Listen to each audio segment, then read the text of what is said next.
चलिए इस वीडियो में शुरू करते हैं प्रश्नावली 10.1 का सवाल नंबर 3। तो आप लोगों को प्रश्न स्क्रीन पर दिख रहा होगा। कह रहा है किसी पार्क में एक फिसल पट्टी बनी हुई है जिसकी पार्श्वीय दीवारों में से एक दीवार पर किसी रंग से पेंट किया गया है और उस पार्क को हरा भरा और साफ रखिए लिखा हुआ है।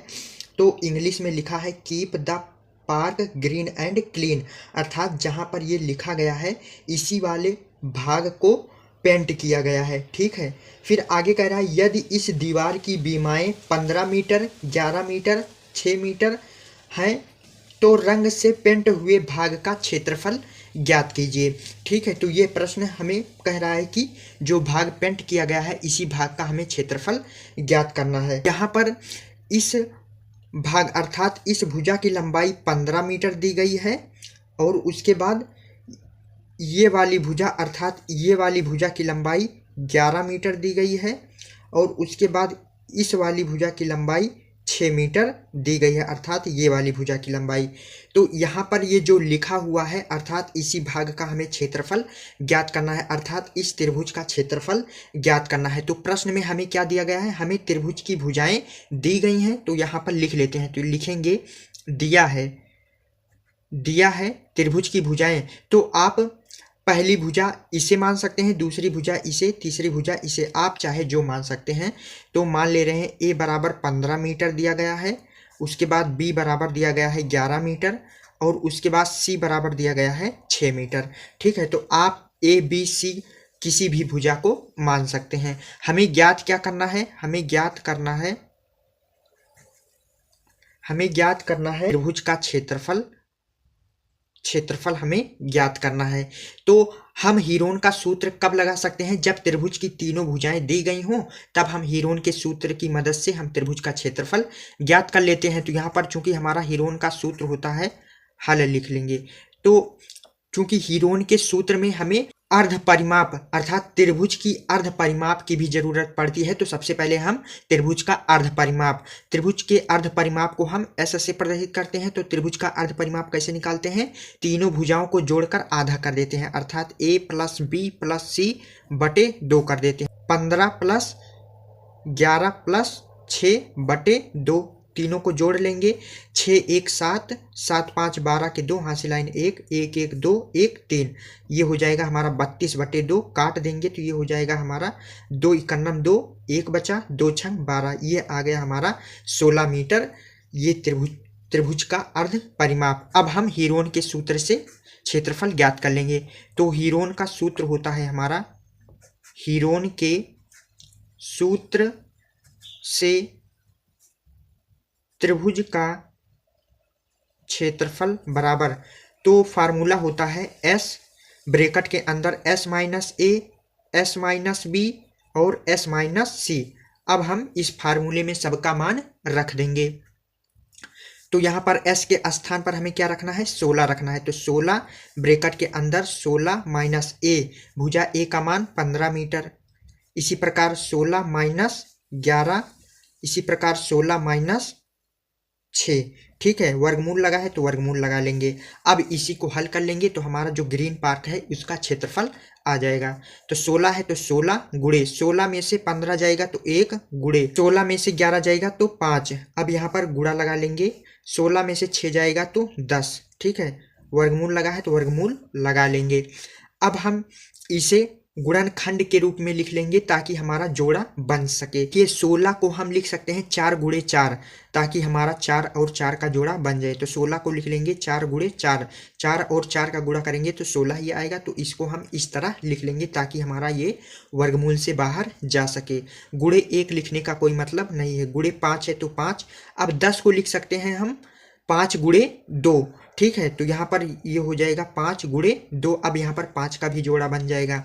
ठीक है, तो अब इसको आगे हल करेंगे तो ये 4 का जोड़ा बन गया, 5 का जोड़ा बन गया, 2 का जोड़ा नहीं बन रहा है तो इसको हम वर्गमूल के अंदर ही लिखेंगे। तो इस जोड़े में से 1 4 बाहर आ जाएगा, गुणे इस जोड़े में से भी हमारा 1 5 बाहर आ जाएगा। 2 का जोड़ा नहीं बना तो इसको वर्गमूल के अंदर लिखेंगे। अब 4 और 5 का गुणा करा लेंगे तो 4 5 20 अंडर रूट 2। ठीक है, मीटर स्क्वायर। ठीक है, आ गया हमारा त्रिभुज का क्षेत्रफल। यही हमें प्रश्न में ज्ञात करना था, तो ये हमारा आ गया। तो यह प्रश्न अच्छे से समझ में आ गया होगा। प्रश्न संख्या 3 को कैसे हल करेंगे। प्रश्न संख्या 4 देखेंगे। कह रहा है उस त्रिभुज का क्षेत्रफल ज्ञात कीजिए जिसकी दो भुजाएं 18 सेंटीमीटर और 10 सेंटीमीटर हैं तथा उसका परिमाप 42 सेंटीमीटर है। ठीक है, तो यहाँ पर सबसे पहले हम लोग जो प्रश्न में दिया है उसको सबसे पहले लिख लेते हैं।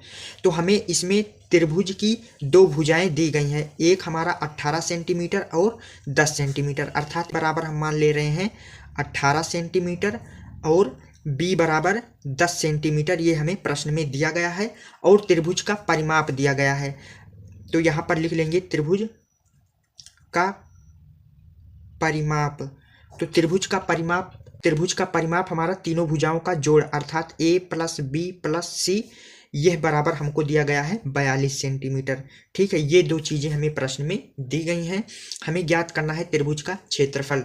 त्रिभुज का क्षेत्रफल ज्ञात करने के लिए तीनों भुजाओं का मान पता होना चाहिए और त्रिभुज का अर्ध परिमाप पता होना चाहिए। तो दो भुजा हमें ज्ञात है, तो सबसे पहले तीसरी भुजा ज्ञात कर लेते हैं। तो यहाँ पर देखेंगे इसमें दो भुजा ज्ञात है, ये वाली नहीं पता है, तो a और b के स्थान पर हम इसका मान रख देंगे। a का मान 18 है तो 18 प्लस b का मान 10 है, तो यहाँ पर 10 प्लस c हमें नहीं पता है, तो इसको वैसे लिख लेंगे। अब यहाँ पर हम c भुजा ज्ञात कर सकते हैं, तो c बराबर इन दोनों को जोड़कर हम दाएं तरफ भेज देंगे, तो 18 10 28 हो जाएगा, दाएं तरफ जाएगा तो माइनस में हो जाएगा, अर्थात 42 माइनस 28 हो जाएगा। c बराबर 42 में से 28 जाएगा तो घटा देंगे, 12 में से 8 जाएगा तो 4, 3 में से 2 जाएगा तो 1, तो ये हमारा आ गया तीसरी भुजा 14 सेंटीमीटर। ठीक है, तो तीसरी भुजा आ गई। अब हम त्रिभुज का अर्ध परिमाप ज्ञात कर लेते हैं। तो त्रिभुज का अर्ध परिमाप s बराबर होता है हमारा a + b + c बटे 2। तो a + b + c इसका मान दिया गया है प्रश्न में 42 सेंटीमीटर, तो इसके पूरे स्थान पर हम 42 बटे 2 रख लेंगे। काटेंगे तो 2 दूना 4, 2 इकन्ना 2। अब हमारा त्रिभुज की तीसरी भुजा भी ज्ञात हो गई और त्रिभुज का अर्ध परिमाप भी निकल गया 21 सेंटीमीटर। ठीक है, अब हम त्रिभुज का क्षेत्रफल ज्ञात कर लेते हैं। लिखेंगे हीरोन के सूत्र से हमारा त्रिभुज का क्षेत्रफल बराबर होता है अंडर रूट के अंदर s, ब्रैकेट के अंदर s - a, s - b, s - c, ये हमारा हीरोन का सूत्र होता है। तो अब इसी सूत्र में हम सबका मान रख देंगे। तो s के स्थान पर हमें 21 रखना है, तो यहाँ पर 21 अंडर रूट के अंदर 21 ब्रैकेट के अंदर रखेंगे। 21 माइनस भुजा a हमारा 18 सेंटीमीटर है, उसके बाद 21 माइनस भुजा b हमारा 10 सेंटीमीटर है, उसके बाद 21 माइनस भुजा c हमारा 14 सेंटीमीटर है। तो ये हो गया। अभी इसको हल कर लेंगे, हमारा त्रिभुज का क्षेत्रफल ज्ञात हो जाएगा। तो यहाँ पर 21 है तो 21 को वैसे लिख लेंगे, यहाँ पर इंटू है तो गुणा लिख लेंगे। 21 में से 18 जाएगा तो हमारा कितना बचेगा, 3 बचेगा, गुणे 21 में से 10 जाएगा तो 11 बचेगा, 21 में से 14 जाएगा तो 7 बचेगा, अंडर रूट लगा लेंगे। तो इसमें उपस्थित संख्याओं को जिसका गुणनखंड होगा उसका हम गुणनखंड लिख लेंगे। तो 21 को हम लिख सकते हैं 3 गुणे 7, तो इसको लिख लेंगे 3 गुणे 7, गुणे 3 है तो गुणे 3, गुणे 11 को हम नहीं तोड़ सकते तो इसको वैसे लिख लेंगे, गुणे 7 है तो 7, वर्गमूल है तो वर्गमूल लगा लेंगे। अब हम इसको जोड़े के रूप में लिख लेंगे। तो 3 यहाँ पर है, 3 यहाँ पर भी है, गुणे 7 यहाँ पर है, 7 यहाँ पर भी है। ठीक है, गुणे 11 को हम लिख लेंगे, इसका जोड़ा नहीं बन रहा है। तो अब 7 और 3 का जोड़ा बन गया, तो अब हम इसको वर्गमूल के बाहर लिख लेंगे। तो इस जोड़े में से एक 3 को लिखेंगे और इस जोड़े में से एक 7 को लिखेंगे। 11 का जोड़ा नहीं बन रहा है तो इसको हम वर्गमूल के अंदर लिखेंगे। ठीक है, अब इसको हम 3 और 7 का गुणा करा देंगे तो 3 सत्ते 21 हो जाएगा, तो ये आ जाएगा हमारा 21√11 सेंटीमीटर स्क्वायर। तो ये क्षेत्रफल को सेंटीमीटर स्क्वायर में क्यों लिखा गया, क्योंकि भुजाओं का मान सेंटीमीटर में दिया गया था, इसलिए क्षेत्रफल सेंटीमीटर स्क्वायर में लिखा गया। अगर भुजा का मान मीटर में दिया होता तो हम क्षेत्रफल को मीटर स्क्वायर के पदों में लिखते। तो ये आ गया हमारा त्रिभुज का क्षेत्रफल। तो आई होप आप लोगों को प्रश्न संख्या 4 भी अच्छे से समझ में आ गया होगा। तो इस वीडियो में 2 प्रश्न बताया गया, दोनों प्रश्नों को आप लोगों को एक बार अपने से प्रैक्टिस करना है, जिससे आप लोगों को अच्छे से समझ में आ जाए। तो आप लोगों को अगर नोट्स चाहिए तो इसी वीडियो के डिस्क्रिप्शन में जाइए, वहाँ से आप लोगों को टेलीग्राम चैनल में मिल जाएगा। जैसे ही लिंक पर क्लिक करेंगे टेलीग्राम चैनल खुल जाएगा, वहाँ से जितना भी नोट्स प्रोवाइड कराया है आप लोग डाउनलोड कर सकते हैं। तो आज का यह वीडियो कैसा लगा कमेंट सेक्शन में ज़रूर लिखना। तब तक के लिए सभी दोस्तों को जय हिंद।